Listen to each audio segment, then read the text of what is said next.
안녕하세요, 구독자 여러분.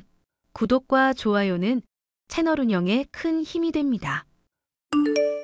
안녕하세요. 저는 남편과 함께 식당을 운영하고 있는 30대 여성입니다. 오늘은 저희 형님 얘기를 해볼까 합니다. 제 마음 속에만 담아두고 있던 얘기인데, 한 번쯤은 누군가에게 털어놓고 싶었던 이야기입니다. 자기야, 나 이상한 걸까? 부모님이 돌아가셨는데도 슬프지가 않아. 아니, 오히려 후련하다고 해야 하나. 나를 그렇게 괴롭게 했던 두 분이 이제 세상에 안 계시다고 생각하니까 나도 더 자유롭게 살 수 있을 것 같은 기분이야. 자기 맘 이해해. 자기 부모님께서 자기랑 친형을 그렇게 차별대우하셨다면서. 집이랑 연락 끊고 살 수밖에 없었던 자기 맘은 얼마나 힘들었겠어. 이제라도 마음 편하게 살자. 날 이해해줘서 고마워. 그런데 고민이 하나 있어. 형한테 요즘 자꾸 연락이 와. 부모님 돌아가셨고, 이제 세상에 혈육이라고는 형이랑 나 둘뿐인데, 우리끼리 이렇게 연 끊고 살면 안 된다면서 말야. 자기랑 아주버님의 관계는 어땠어? 모르겠어. 사실 잘 기억이 안 나. 엄마랑 아버지는 언제나 형을 최고로 생각하면서 날 깎아내렸는데 그때마다 형은 몰랐던 건지 무시했던 건지 아무 말도 하지 않았어. 형은 무심한 성격이거든. 아주버님이 정말 모르셨을까? 아주버님은 지금 뭐 하면서 살고 계셔? 형은 그렇게 공부 잘하더니 결국 변호사가 됐대. 결혼하고 우리 애랑 나이 비슷한 딸도 있고. 그럼 우리 승아한테 사촌 언니가 생기는 거네? 맞아. 승아한테는 친척들과의 교류도 중요할 수 있는데 그동안 내가 너무 내 생각만 하면서 가족들과 연 끊고 살아온 건 아닌가 미안한 마음도 있었거든. 아주버님이랑 다시 연락할지 말지는 자기가 잘 생각해보고 결정해. 나랑 승아는 어느 쪽이든 당신 결정을 지지할 테니까. 남편은 오랜 고민 끝에 아주버님과의 관계를 이어나가기로 결심했습니다. 다만 저희가 하는 일에 대해서는 조금 얼버무렸습니다. 저희는 직장인들이 많은 오피스 상권에서 곰탕집을 운영하고 있는데 월 수입이 상당히 많은 편입니다. 남편은 친하지 않은 지인들에게는 이런 내용을 오픈하는 것을 항상 꺼려했고 아주버님에게도 아는 형님의 식당을 맡아서 관리하고 있다는 식으로 둘러댔던 것입니다. 저희는 가끔 만나 식사를 했고 저는 아주버님의 부인인 형님과도 좋은 관계를 유지하기 위해 노력했습니다. 동서, 우리 그때 만났을 때 말야. 동서 입으로 그랬지? 계획하는 거 좋아하고 꼼꼼한 편이라고. 네, 그런 편인데 요즘은 워낙 바빠서 계획하려고 생각할 시간도 없어요. 동서가 뭐가 바빠? 집에서 노는 거 아니었어? 그렇긴 한데 승아 키우느라 바빠서요. 애는 동서만 키우나, 유나는. 다름이 아니라 우리 두 가족 모두 모여서 태국 여행 가는 거 어때? 태국 여행이요? 승아는 아직 비행기 한 번도 안 타봤지? 동서네가 아무리 벌이가 적고 해외 경험이 없다고는 해도 승아는 다르잖아. 이제 막 커가는 애한테는 다양한 경험을 하게 해줘야 한다고. 동서네는 해외 거의 안 가봤을 테니 셋만 가기는 무리일 거고 우리랑 같이 가자. 승아 데리고 나간 적은 없지만 저도 해외 가봤어요. 그런 쪽으로 아무것도 모르지는 않아요. 그럼 다행이네. 그이가 변호사라 너무 바빠서 3박 4일 정도 빠듯하게 시간 낼 수 있을 듯 하니까. 동서가 거기에 맞춰서 계획 좀 짜봐. 제가요? 그런 거 좋아한다며. 좋아하는 거 하게 해준다는데 왜 그렇게 놀라? 여행 경비랑 동선 같은 것도 세세하게 짜봐. 동서가 얼마나 꼼꼼한 사람인지는 그걸로 판단할 테니까. 아, 저도 요즘 시간이 없어서요. 동서, 그동안 우리 두 가족 관계가 소원했다고는 하지만 우리 엄연한 가족이야. 가족들끼리는 그렇게 눈치 볼 필요 없어. 동서가 내 앞에서 괜히 바쁜 사람인 척 할 때마다 내 맘이 안 좋아. 바쁜 척한 건 아니고 진짜 바빠서 그래요. 정말로 그럴 필요 없대도. 내 앞에서 바쁜 척 안 해도 동서가 쓸모 있는 사람이라는 거 다 알고 있어. 그러니까 편하게 얘기하자고. 그럼 이번 거는 부탁 좀 할게. 다음 주 안에 계획표 보내줘. 저는 형님이 저를 무시하는 것 같아 조금 기분이 상했지만 남편에게는 말하지 않았습니다. 곰곰이 생각해보다가 마침 승아가 비행기 타보고 싶다는 말을 하기도 해서 가족 여행을 핑계 삼아 가게 일을 잠시 쉬고 태국에 다녀오는 것도 나쁘지는 않겠다는 생각이 들었습니다. 저는 정성스럽게 가족여행 계획표를 작성해서 형님께 보내드렸고 형님은 그걸 보고서는 너무 좋아하시더니 그 이후로 깜깜무소식이었습니다. 형님, 저희 이제 슬슬 비행기표 사야 하지 않을까요? 동서, 내가 말 안 했나? 우리 이미 태국 다녀왔어. 네? 저한테는 분명히 저희 두 가족 다 함께 가는 가족여행이라고 하셨잖아요. 그때는 그랬는데 동서가 고른 숙소가 너무 허접해서 말야. 최상급 호텔로 예약해서 우리끼리 다녀왔어. 동서한테 말하면 부담될까봐 미리 말 못한 거니까 이해해. 우리는 그 정도 호텔 숙박할 재력이 되지만 동선에는 안 될 게 뻔한데 어떻게 말하겠어. 그럼 제가 드린 계획표는 그대로 사용하셨고요? 당연하지. 계획표 잘 짰더라. 동서 그렇게 안 봤는데 의외로 꼼꼼한 면이 있어서 내가 덕을 좀 봤네. 혹시나 해서 물어보는 건데 이번 일로 삐진 건 아니지? 삐지고 말고 할 그런 문제가 아니라요. 너무 당황스럽고 놀랍네요. 가족끼리 왜 그래? 이럴 때 돕고 지내는 게 가족이지. 우리 다음 휴가 때는 하와이 다녀올 건데 그때도 동서가 계획표 짜주라. 그때는 동선에 가족한테 같이 가자고 안 할 테니까 호텔은 최고급으로 꼭 넣어줘. 알았지? 형님은 저희를 배려해서 저희한테 말도 없이 최고급 호텔로 여행을 다녀왔다고 했지만 그게 배려가 아니란 건 저도 알고 있었습니다.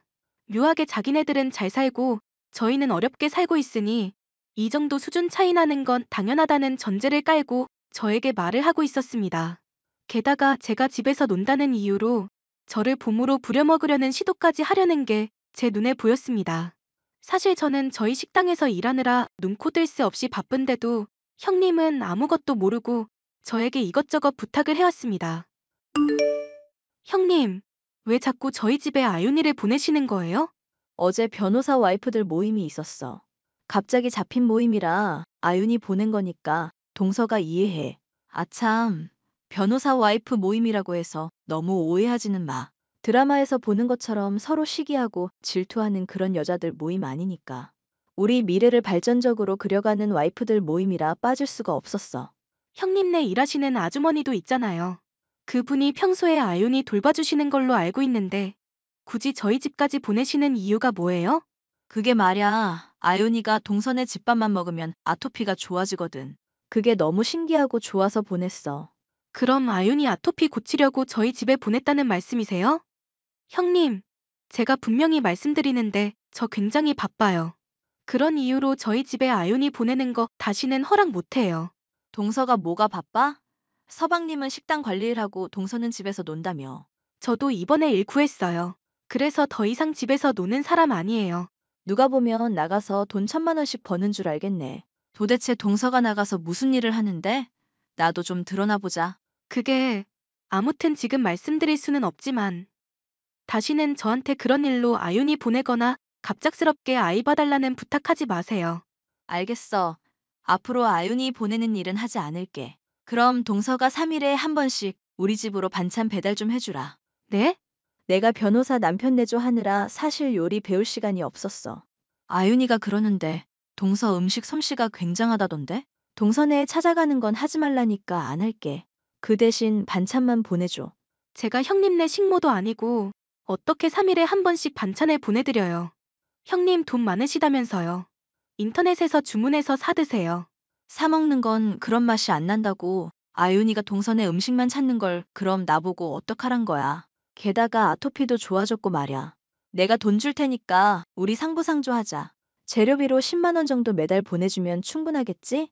형님 정말 너무하시네요. 저를 어떻게 생각하길래 10만 원 주고 3일에 한 번씩 반찬 보내라는 소리가 나오세요? 다시는 저한테 그런 말씀 하지 마세요. 형님은 저를 공짜로 부릴 수 있는 노예처럼 생각하는 것 같았습니다. 본인이 해야 할 일을 저한테 시키면서 본인이 대단한 사람인 것 같은 만족감을 느끼는 것 같았습니다. 저는 최근에 일을 시작했다는 거짓 핑계를 대면서 형님과 멀어지려고 노력했습니다.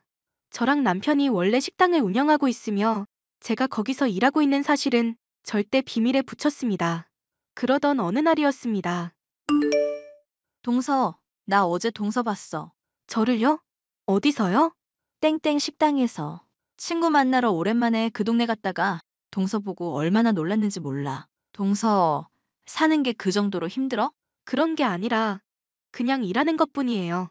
보니까 식당이랑 홀이랑 왔다 갔다 하던데 정확히 하는 일이 뭐야? 홀서빙? 설거지? 이것저것 해요. 제가 하는 일이니까 관심 안 두셔도 돼요. 동서랑 내가 남이야? 어떻게 관심을 안 가져? 동서가 식당에서 그릇 닦는 거 보고 내 마음이 얼마나 불편했는지 몰라. 그래서 내가 어젯밤 내내 생각해봤는데 말야. 동서가 이 얘기 듣고 감동받아서 쓰러지지 않을까 모르겠네. 무슨 말씀인데요? 식당에서 그릇 닦는 거 힘들잖아. 그치? 힘든 일 그만하고 우리 집 와서 편하게 일해. 마침 일하는 아줌마도 그만둬서 우리 집 파출부 할 사람이 필요했거든. 동서가 와서 일해주면 딱일 것 같아. 저보고 형님네 집에 가서 파출부로 일하라고요? 돈은 거기 받는 거 2배로 줄게. 거기서 월 50은 받아? 우리 집에서 일하면 100만 원은 넘게 줄 테니까 동선의 살림도 필 거고. 동서가 만든 음식 먹으면 아윤이 아토피도 좋아질 거니까 일석이조잖아. 어때? 감동이지? 형님, 여기서 받는 돈의 2배 주신다고 하셨어요? 그래. 내가 참 착해서 탈이야. 가족이라는 이유로 동서한테 이렇게 퍼주게 된다니까. 감사해요, 형님. 제 월급은 5천만 원으로 알고 있을게요. 말 나온 김에 계약서도 쓸까요? 5천만 원? 농담이 과하네, 동서. 동서가 거기서 그릇 닦는 일 하면서 2,500만 원이라도 받는다는 거야? 말이 되는 소리를 해야지. 월급은 아니고요. 제가 사장이거든요. 월 수입 그 정도 되는데 2배 주신다니까 5천만 원 받아야죠. 동서가 거기 사장이라고?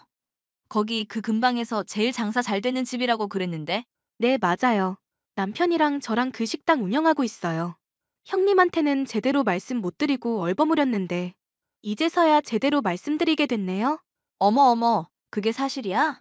동선의 수입이 월 2,500만 원? 집도 작고 승아 입고 다니는 옷도 죄다 시장 옷이어서 거지처럼 사는 줄 알았더니.